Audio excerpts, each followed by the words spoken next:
हाँ भाई, क्या हाल चाल मेरे सभी शेरनी और जिगर के छल्लो। बहुत बहुत स्वागत आप सभी का इस औसम से प्यारे से प्लेटफॉर्म टॉपर्स इंस्टीट्यूट पर। प्यारे बच्चों, पिछले वीडियो में हम लोग स्टार्ट किए थे क्लास 11 केमिस्ट्री का पहला चैप्टर, जिसका नाम है रसायन विज्ञान की कुछ मूलभूत अवधारणाएं। आज आपका लेक्चर नंबर 2 है। अगर आपने इसके पहले के लेक्चर को नहीं देखा है तो प्लीज डिस्क्रिप्शन में लिंक दिया हुआ है, आप उसको अच्छे से देख लीजिए। बच्चों, आपके ही यूट्यूब चैनल पे एक बैच लॉन्च किया गया है क्लास 11th के लिए, जिसका नाम है योद्धा बैच। बच्चे, ये 2025-26 सेशन के लिए है और सभी हिंदी माध्यम के बच्चों के लिए है, चाहे यूपी बोर्ड से हो, बिहार बोर्ड से हो, मध्य प्रदेश बोर्ड से हो, राजस्थान बोर्ड से हो, बस उनका माध्यम हिंदी होना चाहिए। बच्चों, ये बैच बिल्कुल फ्री है आप सभी के लिए। जिस प्रकार से पेड बैच में कंटेंट दिया जाता है वो सब कुछ आपको यहाँ पर दिया जाएगा फ्री में।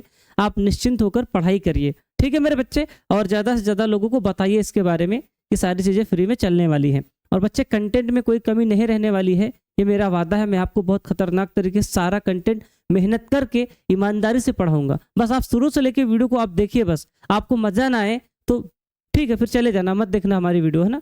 तो आइए बच्चों, वीडियो में आगे बढ़ते हैं और आज की क्लास में हम लोग क्या पढ़ने वाले हैं उसको जानते हैं। आज का जो हमारा टारगेट है, लक्ष्य है, वो है बच्चे मोल। ठीक है बच्चों, मोल क्या होता है, ये बहुत बड़ा टॉपिक है या बहुत इंपॉर्टेंट टॉपिक है, ये कह सकते हो, है ना। बहुत से बच्चों के मन में डाउट रहता है कि मोल क्या होता है, क्या होता है, वो अच्छे से समझ नहीं पाते। लेकिन प्यारे बच्चे, आप देखिए, आपको समझ में आ जाएगा, है ना। टेंशन ना लीजिए, मोल क्या होता है आप सीख कर जाएंगे बेहतरीन तरीके से। और बच्चों याद रखिएगा, ये जो मोल टॉपिक है इसके ऊपर सवाल आता है। क्या आता है बच्चे? सवाल आता है। जैसे मैथ में आप सवाल लगाते हैं ना, तो केमिस्ट्री में उस सवाल को बोलते हैं न्यूमेरिकल्स। क्या बोलते हैं बच्चों? न्यूमेरिकल्स आते हैं, है ना। तो इसको सॉल्व करने वाले हैं हम लोग। अब आप कहेंगे सर हमको गणित नहीं आता, कम समझ आता है, कमजोर है। टेंशन ना लीजिए, तुम्हारा भाई खड़ा है, सब सिखा देंगे, ठीक है भाई। जो कुछ भी यूज होगा आप सब सीख जाएंगे, आप निश्चिंत होकर पढ़िए। बच्चों, पिछले क्लास में हमने पढ़ा था पदार्थ के बारे में, मैटर के बारे में। अब देखो, मोल को पढ़ने से पहले पिछले वाले जो टॉपिक हमने पढ़ा था पिछली क्लास में, उससे संबंधित एक चीज और है ना। क्लास 9th की है बेसिक चीज, उसको भी हम सोच रहे हैं यहीं पे खत्म कर दें। तो बहुत ध्यान से देखिएगा, 10 मिनट लगेगा, खत्म हो जाएगा।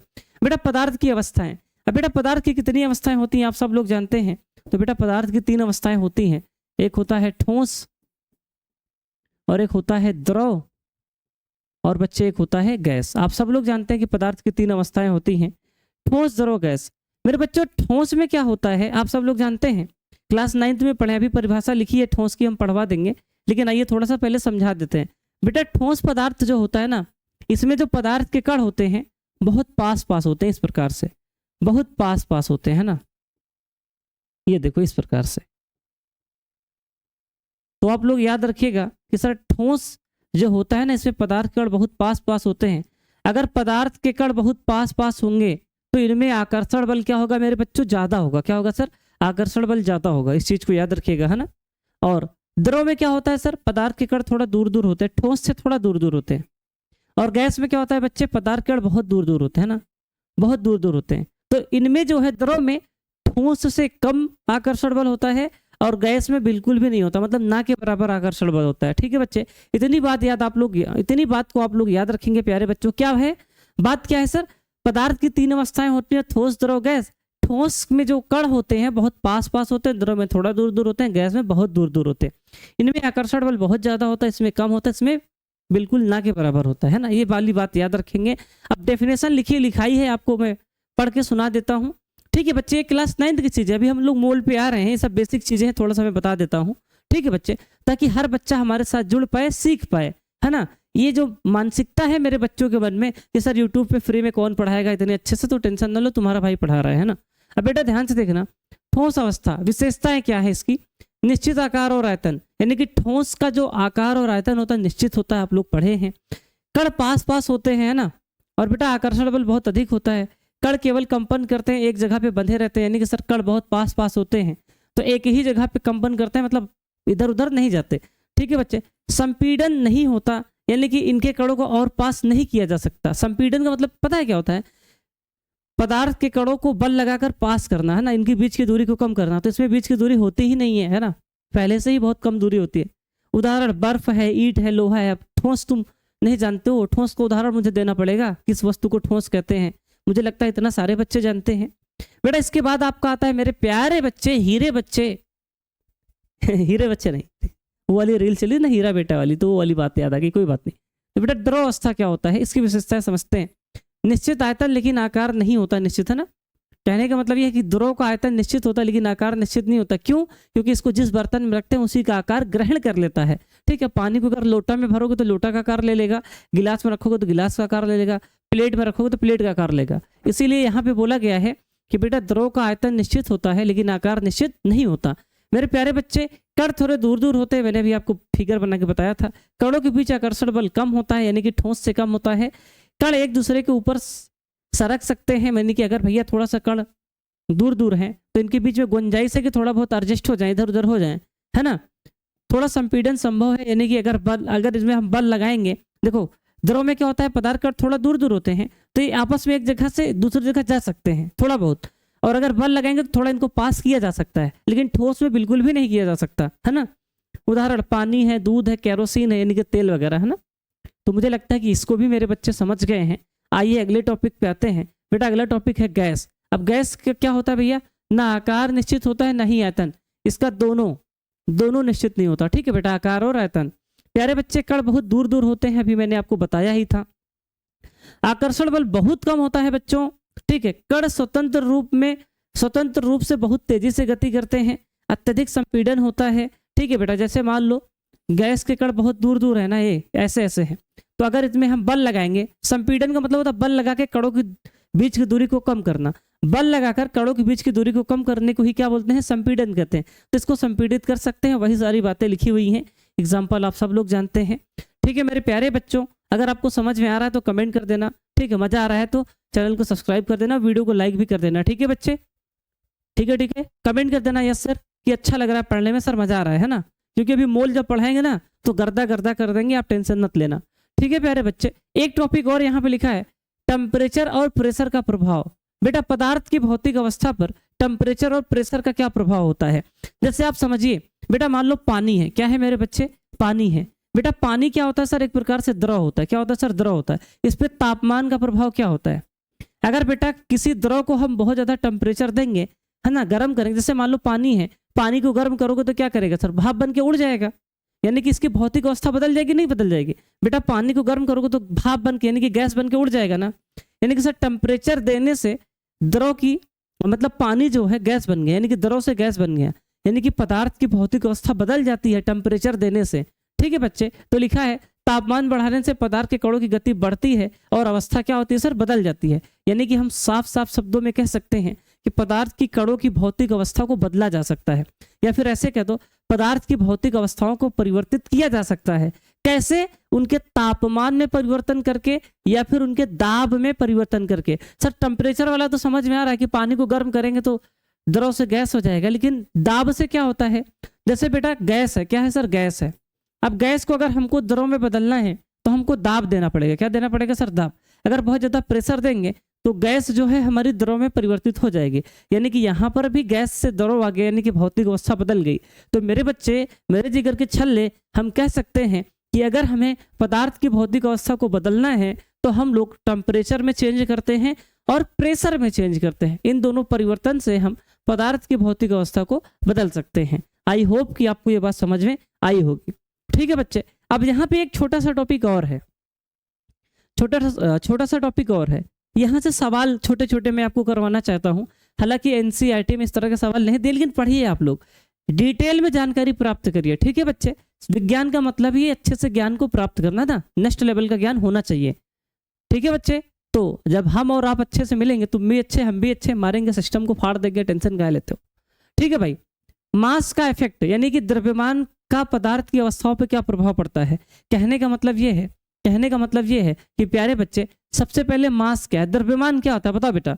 तो मास का मतलब ये है किसी वस्तु में उपस्थित पदार्थ का कुल मात्रा, यानी कि जैसे मान लो अब, अरे द्रव्यमान का मतलब तुम समझते हो ना, द्रव्यमान मतलब वजन, कितना वजन है ना। अब इसको मैं क्या समझाऊं तुमको कि सर जैसे मान लो ये पेन का जितना कुल वजन होगा वही क्या है, द्रव्यमान है। और इसमें मैं और क्या एक्सप्लेन करूं, सब लोग समझते हो कि द्रव्यमान क्या होता है।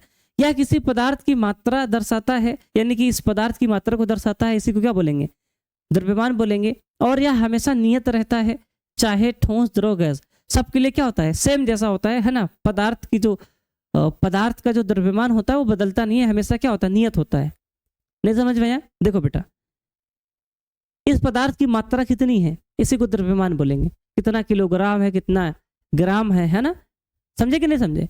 तो किसी पदार्थ की जो मात्रा होती है उसी को द्रव्यमान बोलते हैं। और प्यारे बच्चे, द्रव्यमान हमेशा कांस्टेंट होता है, नियत होता है, ठोस द्रव गैस तीनों का, मतलब वो बदलता नहीं है। अब जरा ध्यान से देखेंगे, इससे रिलेटेड कुछ जरूरी बातें हैं। जब पदार्थ अपनी भौतिक अवस्था बदलता है तो उसका द्रव्यमान बिल्कुल नहीं बदलता। जैसे मान लो आपने ले लिया 10 ग्राम पानी ले लिया, मैं ऐसे रैंडम बोल रहा हूँ, 10 ग्राम पानी ले लिए बेटा, 10 ग्राम पानी को आपने भाप में बदल दिया। किसमें बदल दिया सर? भाप में बदल दिया। तो बताओ भाप कितना ग्राम होगा, कितना ग्राम भाप होगा सर? 10 ग्राम होगा। ठीक है, कितना होगा सर? 10 ग्राम। यही बात आपको बताने का मैं प्रयास कर रहा हूँ कि सर अगर हम किसी पदार्थ की भौतिक अवस्था को बदलते हैं तो उसका द्रव्यमान चेंज नहीं होता, उसका द्रव्यमान चेंज नहीं होता, इस बात को याद रखिएगा।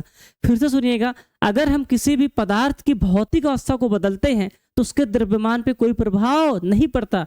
जैसे मैंने 10 ग्राम पानी को गर्म किया तो जो हमारा भाप बनेगा, गैस बनेगी, उतनी ही ग्राम बनेगी, 10 ग्राम ही बनेगी, उसके द्रव्यमान में कोई परिवर्तन नहीं आएगा, सिर्फ भौतिक अवस्था बदल जाएगी।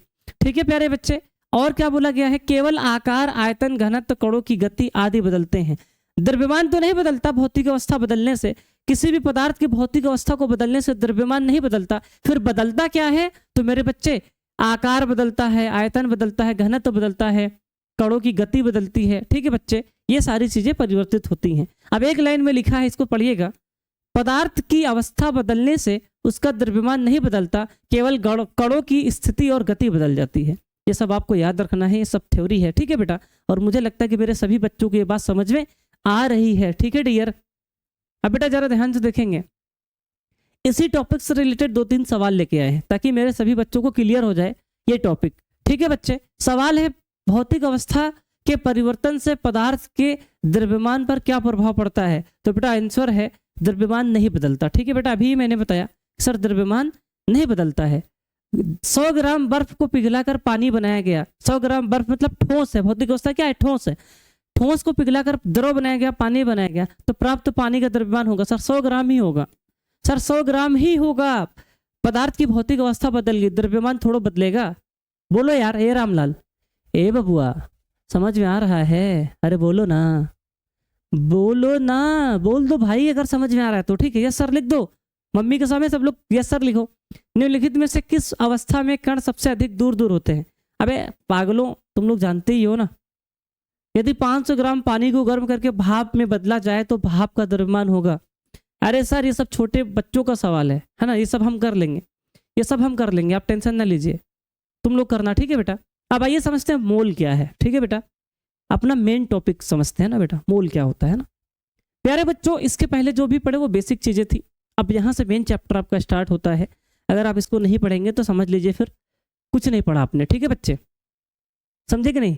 लगभग 15 मिनट की वीडियो हो गई है, 15 मिनट और बताएंगे, लगभग आधे घंटे की एक लेक्चर को रिकॉर्ड करेंगे और बेस्ट कंटेंट होगा, कोई फालतू की बात नहीं, एकदम सिस्टम फाड़ देंगे, कहे परेशान हो रहे हो ना।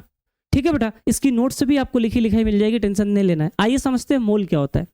बेटा आपको क्या करना है, 12 ग्राम कार्बन लेना है, या फिर ऐसे समझो बेटा, कार्बन आपके पास 3 होते हैं, है ना। कार्बन 3 तरह के होते हैं, C612 वाला, C613 वाला, और बेटा होता है C614 वाला। ये 3 प्रकार के कार्बन होते हैं, आप लोग पढ़े होंगे कक्षा 10 में कार्बन, है ना, समस्थानिक वगैरह। तो कार्बन ये 3 प्रकार के होते हैं। तो बेटा इतनी बात आप याद रखिएगा, और आपको कार्बन लेना है 12 ग्राम। क्या लेना है सर? 12 ग्राम। कलर को चेंज करते हैं, 12 ग्राम कार्बन लेना है।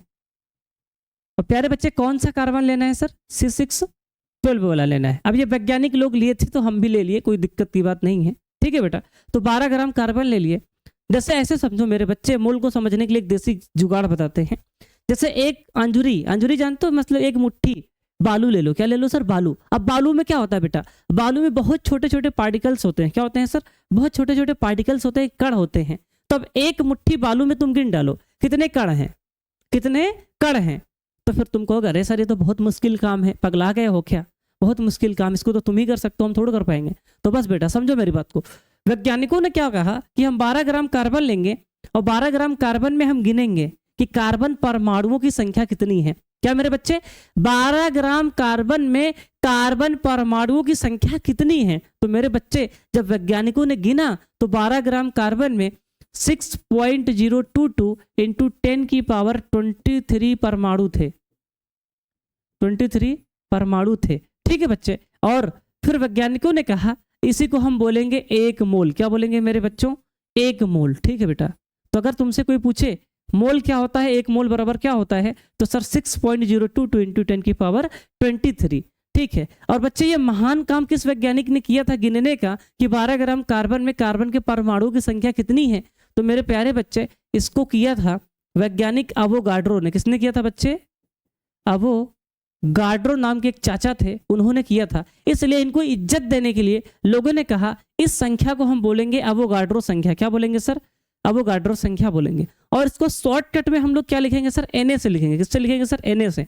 Na मतलब अवोगाड्रो। देखो ए से अवोगाड्रो, एन से number, Avogadro number. Avogadro number कितना होता है? 6.022 इंटू 10 की पावर 23। इसी को 1 मोल भी कहते हैं।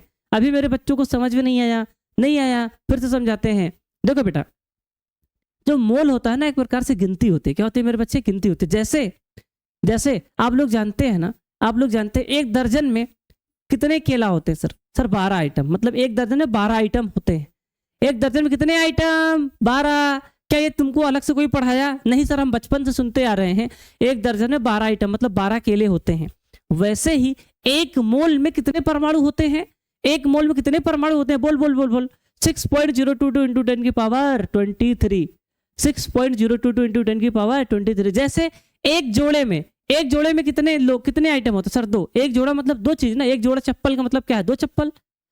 अरे बोलना यार, एक जोड़े चप्पल का मतलब क्या है? 2 चप्पल। वैसे ही मेरे प्यारे बच्चे 1 मोल बराबर होता है 6.022 इंटू 10 की पावर 23। तुमको याद करना ही पड़ेगा, तुमको याद करना ही पड़ेगा मेरे जान। समझे मेरे भाई? थोड़ा इमोशन में मैं भी बह जाता हूँ, कोई बात नहीं। बात समझ में आई कि नहीं ये बताओ? ठीक है बेटा। तो तुमको जो है ये चीज याद रखना है। अब मैं फिर से एक बार बताऊं मोल को क्या होता है, क्योंकि बेटा देखो ये बहुत इंटरेस्टिंग है। बहुत से बच्चों को समझ में नहीं आता मोल क्या है, मोल क्या है, मोल क्या है। लेकिन मेरे प्यारे बच्चे तुमको समझ में आना ही चाहिए। तुमको आएगा तो आएगा। फिर से समझाते हैं। जैसे 12 ग्राम बालू ले लो। क्या ले लो सर? 12 ग्राम बालू ले लो। 12 ग्राम बालू में गिनो बालू के कितने कण उपस्थित हैं। बालू के कितने कण उपस्थित हैं तो तुम गिन डालो। वैसे ही वैज्ञानिक ने कहा बालू की जगह हम 12 ग्राम कार्बन लेते हैं। अब 12 ग्राम कार्बन लिया तो इसके अंदर गिना गया कितने परमाणु हैं। तो बेटा गिनने पे जो परमाणु की संख्या निकली वो ये निकली 6.022 इंटू 10 की पावर 23। ठीक, इतने परमाणु थे। इसी को 1 मोल बोला गया। इस कारनामे को किया किसने? अवोगाड्रो ने। इसलिए से अवोगाड्रो संख्या बोलते हैं। इसको इज्जत देने के लिए लोगों ने क्या बोला कि सर हम Na से लिखेंगे। यस या नो? तो मुझे लगता है कि मेरे सभी बच्चों को, जिगर के छल्लों को मोल समझ में आ गया। मोल समझ में आ गया। सर एक बात बताइए, कार्बन तो 3 प्रकार का था, आप 612 ही क्यों लिए? तो बेटा इसको वैज्ञानिकों ने ही लिया था, ये वाला कार्बन। क्यों? क्योंकि इसमें उनको सुविधा हुई थी, कुछ ना कुछ सुविधा थी कैलकुलेशन वगैरह में, गुणा भाग में। तो वो अपने हिसाब से लिए थे। आपको फिलहाल उस पर चर्चा नहीं करना है। चर्चा आपको ये करना है कि सर 1 मोल बराबर ये होता है। ठीक है बच्चे। अब इससे रिलेटेड आपको सवाल आएगा, अच्छा 1 मोल की परिभाषा क्या हो सकती है? 12 ग्राम कार्बन में उपस्थित कार्बन परमाणुओं की संख्या को ही क्या बोलते हैं? 1 मोल बोलते हैं। फिर से सुनो बेटा, लिख दें क्या? 12 ग्राम कार्बन, कौन सा कार्बन था? C612 बोला ना। 12 ग्राम कार्बन में उपस्थित कार्बन परमाणुओं की संख्या को 1 मोल कहते हैं। ठीक है बच्चे, इस तरह से आप परिभाषा बना के लिख सकते हो। किताबों में इसकी परिभाषा जो है बहुत कॉम्प्लिकेटेड दिया रहता है, बहुत कठिन दिया रहता है। आप निश्चिंत रहिए, अच्छे से पढ़िए। अच्छा, इस टॉपिक को मैं अच्छे से एक्सप्लेन क्यों कर पाता हूँ पता है? एक बारी मैं जब BSc में पढ़ रहा था तो मेरी मैम ने, हमारी मैम पढ़ाती थी, तो उन्होंने हमसे पूछा था कि मोल क्या होता है। पूरे क्लास में बच्चे थे, ठीक है बच्चे, पूरे क्लास में बच्चे भरे हुए थे। तो वहां पर मेरी मैम ने पूछा कि बेटा बताओ 1 मोल क्या होता है? मोल को कोई एक्सप्लेन कर सकता है? तो सभी बच्चों ने अपने हिसाब से बताया, मतलब वही किताबों की भाषा है ना, लैंग्वेज बताया।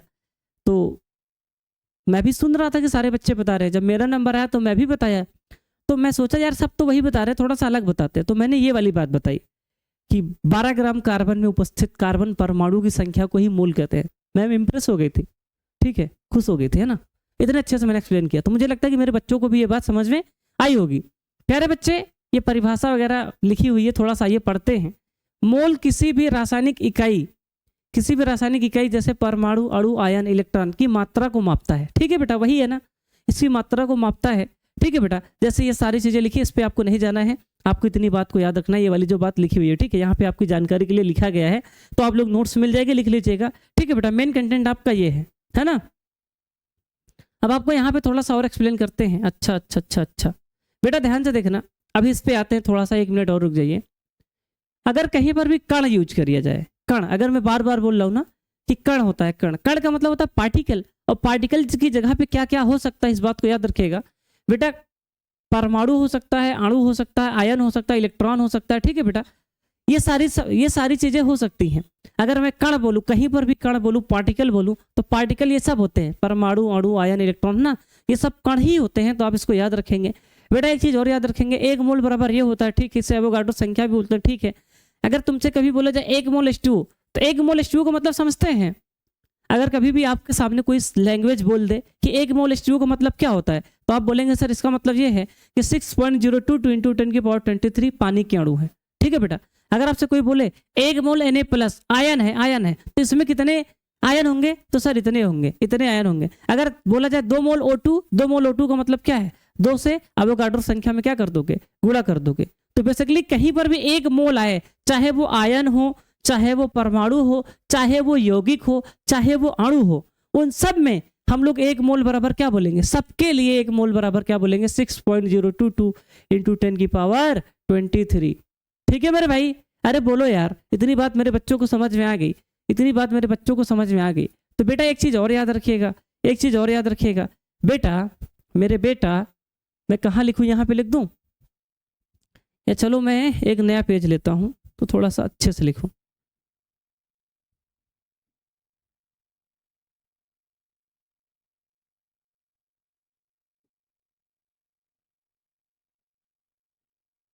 बेटा देखो, मैंने आपको क्या पढ़ाया सर, 1 मोल बराबर होता है 6.022 इंटू 10⁻23 परमाणु या अणु या आयन जो भी है। तो बेटा अगर 2 मोल की वैल्यू कोई पूछे तो 2 मोल की वैल्यू क्या बताओगे सर, 2 से गुणा कर दोगे, किसमें सर, एवोगाड्रो नंबर में। एवोगाड्रो नंबर क्या होता है सर, ये अब हम बार बार इतना बड़ा थोड़ा लिखेंगे। अगर तुमसे कोई बोले सर 100 मोल की वैल्यू क्या होती है, तो सर बड़ा ईजी है, 100 से गुणा कर दो, किसमें सर 100 से गुणा कर दो सर Na में। ठीक है बेटा, अगर तुमसे 1/2 मोल की कोई वैल्यू पूछे तो बेटा तुम क्या बताओगे, 1/2 गुणे में Na। ठीक है, इस तरह से तुम कह दोगे। ये सब छोटी मोटी चीजें हैं, और मुझे लगता है कि मेरा हर बच्चा इस बात को समझ रहा है, क्या तुम मेरे दिल की बात को समझ रहे हो, इसके लिए तुम कमेंट कर देना। ठीक है बेटा, आइए अब हम थोड़ा सा आगे आते हैं। मोल तो हम लोग समझ गए कि सर मोल का मतलब होता है 6.022 इंटू 10⁻23। अब बेटा देखो, मोल से रिलेटेड आपसे सवाल पूछेगा। सवाल में क्या कहेगा कि भैया जो कणों की संख्या है, जो परमाणुओं की संख्या है, वो इतनी दी हुई है, तो मोल बताइए। आपको संख्या दी रहेगी, सुनो मेरी बात, पहला जो सवाल आता है मोल के ऊपर, वो दिया रहता है संख्या। आपको संख्या दिया रहेगा, यानी कि कणों की संख्या दिया रहेगा। क्या बेटा, कणों की संख्या दिया रहेगा, मोल पूछेगा, कणों की संख्या दिया रहेगा, मोल पूछेगा। तो इसके लिए जो मोल का सूत्र होता है मेरे बच्चे, जो पहला सूत्र होता है मोल बराबर, सूत्र कौन सा यूज करेंगे, दी हुई संख्या बटे में 6.022 इंटू 10⁻23। तो बेटा मोल का पहला सूत्र यही है, और आप सभी लोग इस सूत्र को याद रखेंगे। ठीक है बेटा, मोल का पहला सूत्र है। आज हम लोग इसी सूत्र को क्लियर करेंगे, सवाल लगाएंगे, उसके बाद फिर आज छुट्टी कर देंगे। ठीक है मेरे प्यारे बच्चों, बोलो बोलो बोलो, कमेंट कर दो, yes sir yes sir yes sir. तो बेटा मोल बराबर दी हुई संख्या बटे में 6.022 इंटू 10⁻23 होता है। यह पहला सूत्र है, आपको यह सूत्र याद कर लेना है। अब बेटा देखो सवाल देखो, सवाल तुम्हारे सामने सवाल लाते हैं। देखो सवाल है, किसी पदार्थ में इतने कण हैं। कण मतलब क्या है सर, आपको पार्टिकल दिया ना, एक संख्या दी हुई है, ठीक है सर, तो उसमें कितने मोल होंगे। तो बेटा आपको पता है मोल बराबर क्या करना है, दी हुई संख्या बटे में क्या करना है सर, 6.022 3.022 इंटू 10 की पावर 23। अब बेटा दी हुई संख्या कितनी है सर? 3.011 इंटू 10 की पावर 23। और मेरे प्यारे बच्चे दी हुई संख्या मतलब भाग किससे करेंगे? 6.022 इंटू 10 की पावर 23 से। अब बेटा एक बात बताओ, अब आपको सबको पता है कि ये 23 से 10 की पावर 23 कट जाएगा, ठीक है मेरे प्यारे बच्चे। और मेरे बच्चों 3.011 को अगर 2 से मल्टीप्लाई करोगे तो कितना आएगा? 2, 2, 0 और 6.022 आएगा, यानी कि सर 2 बार जाएगा। अगर इसको हम 1 माने और इसको 2 बार टेबल पे है तो ये कट जाएगा, यानी कि 1/2 आएगा, है ना। देखो बेटा 3.011 2 गुना है किससे? ये है ना, तो हम काट देंगे 1 और 2, है ना, इस तरह से कट जाएगा, गुणा भाग आ जाएगा ना। तो बेटा यहाँ पे हमारा आंसर कितना आएगा? 1/2। 1/2 को क्या लिख सकते हैं सर? 0.5 मोल। तो ये हमारा सही आंसर हो जाएगा। और मुझे लगता है कि मेरे सभी जिगर के छल्लों को ये बात समझ आई है, ठीक है बच्चे? अरे बोलो यार, आसान है कि नहीं है? ठीक है सर, अगला सवाल करते हैं। बेटा अगला सवाल है 1 मोल CO2 में कितने अणु होते हैं? तो आप सब लोग जानते हैं सर 6.022 इंटू 10 की पावर 23। बेटा अगला सवाल है यदि किसी गैस में इतने अणु हैं तो मोलों की संख्या ज्ञात कीजिए। तो बेटा मोल बराबर वही दी हुई संख्या कितना है सर? 1.204 इंटू 10 की पावर 24। और अवोगाड्रो संख्या कितनी है सर? 6.022 इंटू 10 की पावर 23। अब बेटा यहाँ पे कटेगा कैसा? यही बवाल है, ठीक है बेटा, यही क्या है सर? बवाल है ना। अब इसको काटो, कैसे कटेगा? तो अब बेटा देखो ये कट जाएगा 1.204 इंटू, ये कट जाएगा तो सिर्फ 10 की पावर 1 आएगा, 23 से 23 कट जाएगा, 6.022 इंटू 10 की तो खत्म हो जाएगा, है ना। ये ऐसे इतना ही बचेगा, ये कट जाएगा, है ना। ठीक है बेटा, इस तरह से कर लेंगे। अब बेटा इसको पूरा काटेंगे तो कितनी बार जाएगा सर? मतलब हमारा आंसर आएगा 2 आएगा। कितना आएगा सर? 2 आएगा, ठीक है बेटा। इसको आप काट लीजिएगा, कैसे काटना है आप लोग करिएगा, ठीक है बेटा। इसको आप लोग खुद से इसको भाग दीजिएगा, फिर गुणा करेंगे। देखो बेटा फिर सुनो मेरी बात, कैसे सॉल्व करना है। 6.022 को 1.204 से भाग करोगे, फिर 10 से गुणा कर दोगे तो आपका 2 आएगा। कितना आएगा सर? 2 आएगा, ठीक है बेटा। ठीक है ना, सही है सर, कोई दिक्कत नहीं है, कर लेंगे। और मुझे लगता है कि मेरे बच्चे इसको अच्छे से सॉल्व कर लेंगे, ठीक है बेटा। और आज का टॉपिक यहीं पे कंप्लीट होता है। आप मिलेंगे नेक्स्ट वीडियो में। और बेटा नेक्स्ट वीडियो में हम लोग क्या पढ़ने वाले हैं? मोल के बारे में ही पढ़ेंगे, मोल के अन्य फार्मूले के बारे में पढ़ेंगे। मोल का पहला सूत्र आज हम लोगों ने देखा है, कल दूसरा तीसरा सूत्र भी पढ़ेंगे, उसके ऊपर भी क्वेश्चंस करेंगे। तो मेरे प्यारे बच्चों, अगर आपको वीडियो पसंद आई तो वीडियो को लाइक कर देना, चैनल पर नो सब्सक्राइब कर देना। मेहनत कर रहे हैं इसलिए आपसे लाइक और सब्सक्राइब के लिए कह रहे हैं, इतना जायज़ है, ठीक है प्यारे बच्चे। और आप ज़्यादा से ज़्यादा लोगों में वीडियो को शेयर करिए, गर्लफ्रेंड बॉयफ्रेंड में ही शेयर करिए, है ना। ज़्यादा से ज़्यादा लोगों को लेकर आइए। चलिए बच्चों, आज के लिए इतना ही, मिलते हैं नेक्स्ट वीडियो में। तब तक के लिए जय हिंद, जय भारत, लव यू ऑल।